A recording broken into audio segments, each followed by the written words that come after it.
বড় ভাই বিপ্লব হোসেন তার আসন গ্রহণ করার জন্য অনুরোধ জানাচ্ছি।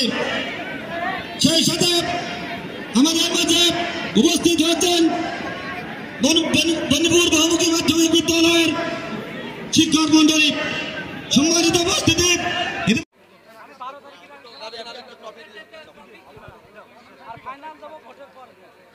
আজকের খেলা যদি অমীমাংসিত থাকে সে পর্যায়ে সরাসরি টাইব্রেকারের মাধ্যমে আজকের জয় দল আমরা খুঁজে নেব।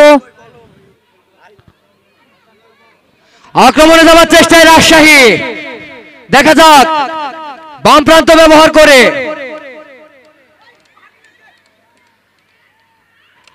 এখন পর্যন্ত সুন্দর শট দূর থেকে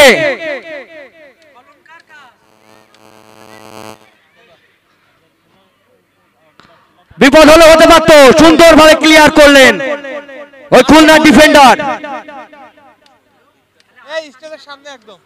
ডান প্রান্ত ব্যবহার করে আক্রমণে যাওয়ার চেষ্টায় রাজশাহী, বিপদ হলে হতে পারে।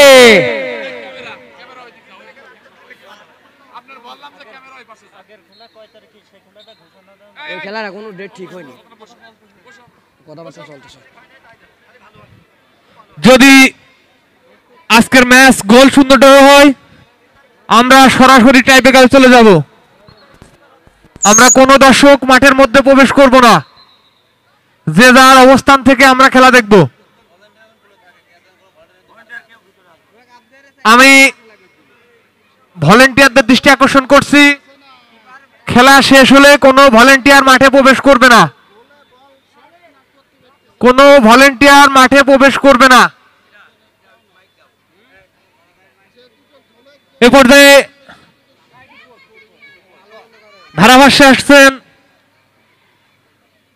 দাদা সাধন কুমার বিশ্বাস, সদস্য সচিব উপজেলা ক্রীড়া সংস্থা শৈলকুপা।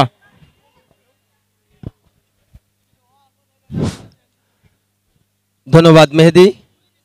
সুপ্রিয় দর্শকবৃন্দ, ভাই আপনারা মোবাইলের ফ্ল্যাশ জ্বালাবেন না, লাইট জ্বালাবেন না।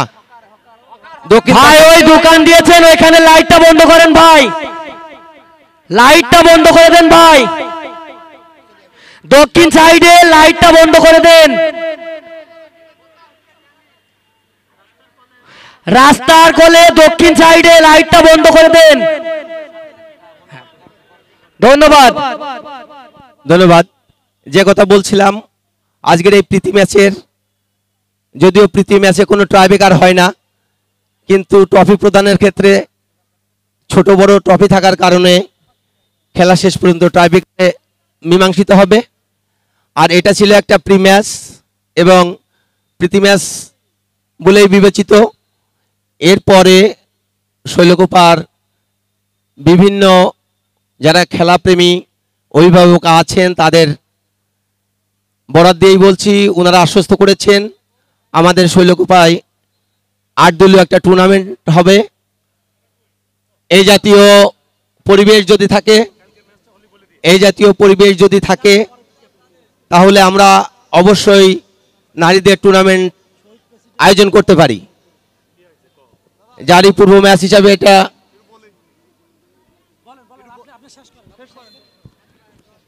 এই ম্যাচটি ছিল। আগামীকাল আমাদের শৈলকুপা মহিলা কলেজ মাঠে আরেকটি প্রমিলা ম্যাচ অনুষ্ঠিত আছে, যে ম্যাচটা বিজয় নামে একজন কৃতি ফুটবলারের লিগামেন্ট ছিঁড়ে যাওয়ার কারণে আমরা তার পাশে দাঁড়ানোর জন্য আমরা একটা প্রীতি ম্যাচের আয়োজন করেছি। আপনারা সবাই আমন্ত্রিত। 7 সাইড ফুটবলে আপনারা সবাই ওখানে উপস্থিত থেকে বিজয়ের পাশে দাঁড়াবেন এই কামনা করে আমি আমার কথা শেষ করছি। ধন্যবাদ। প্রিয় ফুটবল প্রেমী ভাইরা, আপনারা হয়তো ইতিপূর্বে জেনে থাকবেন আমাদের এই মাঠে শহীদ প্রেসিডেন্ট জিয়াউর রহমান স্মৃতি গোল্ড কাপ ফুটবল টুর্নামেন্ট 2025-এর প্রথম রাউন্ডের সবগুলো খেলাই শেষ হয়েছে। আগামী 3 তারিখ সোমবার আমাদের প্রথম সেমিফাইনাল অনুষ্ঠিত হবে। আমি আবারও বলছি, আগামী 3 তারিখ সোমবার আমাদের প্রথম সেমিফাইনাল খেলা অনুষ্ঠিত হবে। উক্ত খেলায় একদিকে থাকবে খোকসা উপজেলা, খোকসা উপজেলাকে মোকাবেলা করবে কালীগঞ্জ উপজেলা। আগামী 3 তারিখ সোমবারের এই খেলায় আপনারা সকলেই আমন্ত্রিত। এবং জানেন, আমরা ইতিপূর্বে ঘোষণা দিয়েছি, আজকের ন্যায় আমাদের পরবর্তী খেলাগুলোতে টিকিটের ব্যবস্থা থাকবে। টিকিটের মূল্য মাত্র 20 টাকা। আজকে যেভাবে আপনারা আমাদেরকে সহযোগিতা করলেন, আশা করি আগামী ম্যাচগুলোতেও একইভাবে আমাদেরকে সহযোগিতা করবেন। আমি আবারও বলছি, শহীদ প্রেসিডেন্ট জিয়াউর রহমান স্মৃতি গোল্ড কাপ ফুটবল টুর্নামেন্ট 2025-এর প্রথম সেমিফাইনাল আগামী 3 তারিখ সোমবার অনুষ্ঠিত হতে যাচ্ছে এই বেনিপুর হাই স্কুল মাঠে। উক্ত খেলায় যে দুটি দল একে অপরের মোকাবেলা করবে, একদিকে থাকবে খোকসা উপজেলা, অপর দিকে থাকবে কালীগঞ্জ উপজেলা। ধন্যবাদ।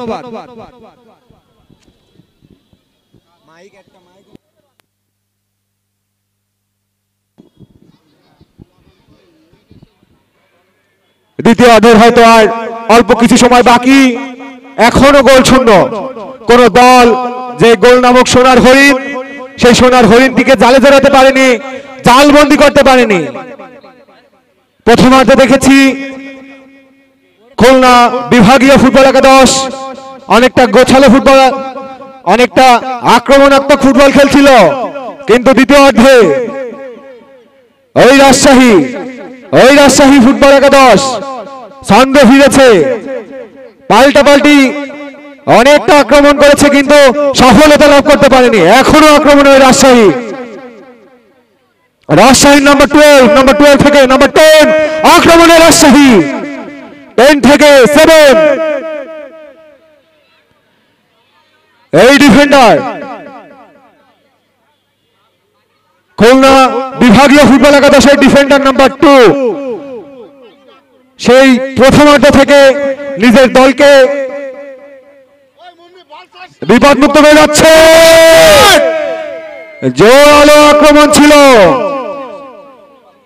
আমি দর্শকদের উদ্দেশ্যে আবারও বলতে চাই, আমাদের খেলাটি যদি গোল শূন্য ড্র হয়, আমরা সরাসরি টাইব্রেকারে চলে যাব।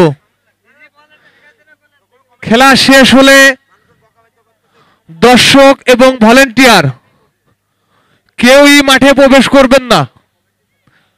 আপনাদের কাছে বিশেষ অনুরোধ, আপনারা কেউ মাঠে প্রবেশ করবেন না। আমরা যে যেখানে আছি সেখান থেকে ম্যাচটি উপভোগ করব। সেই সাথে আক্রমণে শোলকুপা,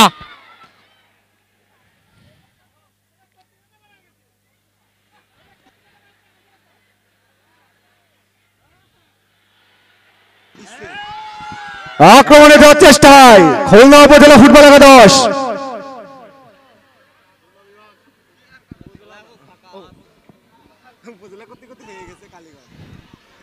রাজশাহী বিভাগীয় ফুটবল একাদশ নাম্বার 10 একজনকে কাটিয়ে বিপজ্জনক স্থান রাইট উইন্ডে খেলার চেষ্টায়, কিন্তু প্রতিহত হয়েছিলেন, কিন্তু সেখান থেকে বাড়িয়েছিলেন, লক্ষ্যভ্রষ্ট হলেন। আমি ধন্যবাদ জ্ঞাপন করতে চাই এই হাজার হাজার দর্শকদের, যারা সুষ্ঠুভাবে আজকের এই খেলা দেখেছেন, সুষ্ঠুভাবে আমাদের সাথে থেকেছেন। আপনাদের জন্যই আজকের এই ম্যাচে আমরা সুন্দরভাবে খেলা পরিচালনা করতে পেরেছি। আপনাদের এই সুশৃঙ্খল সুন্দর অবস্থান আমাদের জন্য আশা দেখায়, উদ্দীপনা জাগায় নতুন কিছু করার। ধন্যবাদ দর্শকবৃন্দ। বলতে বলতে আক্রমণে রাজশাহী বিভাগীয় ফুটবল একাদশ ছিল, বল ছিনিয়ে নিয়ে খুলনা বিভাগীয় ফুটবল একাদশ নাম্বার 7।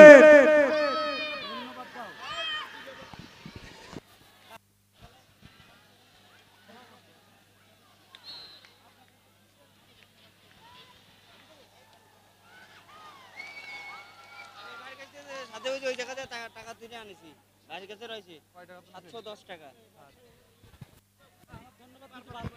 প্রিয় ফুটবল প্রেমী ভাই এবং বোনেরা, আপনাদের ধৈর্যশীলতায় আমরা অনেক মুগ্ধ। আপনাদেরকে বিশেষভাবে ধন্যবাদ দিয়েছেন কাচের খোল খেলোয়াড় কল্যাণ সমিতির সম্মানিত সভাপতি, একই সাথে শৈলকুপা উপজেলা ক্রীড়া সংস্থার সদস্য জনাব মোহাম্মদ বাদশাহ ভাইয়ের পক্ষ থেকে আপনাদের আন্তরিক ধন্যবাদ এবং অভিনন্দন। সেই সাথে আগামী 3 তারিখের ম্যাচে আপনাদের স্বতঃস্ফূর্ত আগমন আমাদেরকে আরো অনুপ্রেরণা জাগাবে বলে আশা করি।